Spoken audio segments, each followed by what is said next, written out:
দাবিদার মির্জা গোলাম শয়তান কাদিয়ানির উপর গজব এসেছে 1908 সালে। যখন গজব এসেছে, কাদিয়ানের কাজ্জাব মিথ্যা নবুয়তের দাবিদার মির্জা গোলাম শয়তান কাদিয়ানি 1908 সালে ধ্বংস হয়ে কুখ্যাত জাহান্নামের কুখ্যাত কুকুরে পরিণত হয়েছে।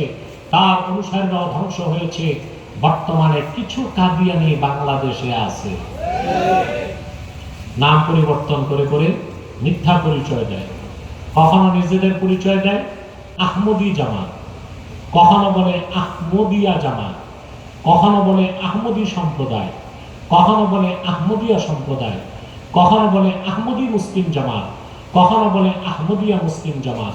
সাবধান, যত কাদিয়ানি ছিল আছে থাকবে, তারা কেউ আহমদী জামাত নয়, আহমদিয়া জামাত নয়, আহমদী সম্প্রদায় নয়, আহমদিয়া সম্প্রদায় নয়, আহমদী মুসলিম জামাত নয়, আহমদিয়া মুসলিম জামাত নয়, তারা শয়তানি জামাত, কুখ্যাত জাহান্নামের কুখ্যাত কুকুরের দল।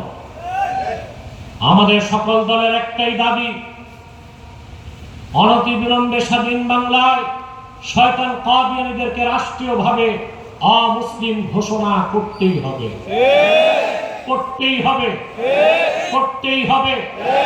এই দাবি আদায়ে যদি জানমাল দেবার ডাক আসে, কারা কারা প্রস্তুত আছেন হাত তুলে দেন।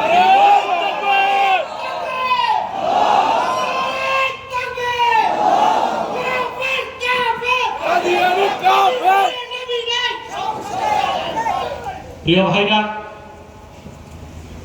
বাংলাদেশে এই পর্যন্ত তারা 100 আস্তানা করে ফেলছে।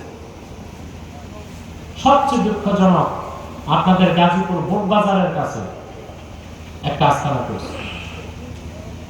এইদিকে আবার আরেকটা জায়গাটার নাম বলুন,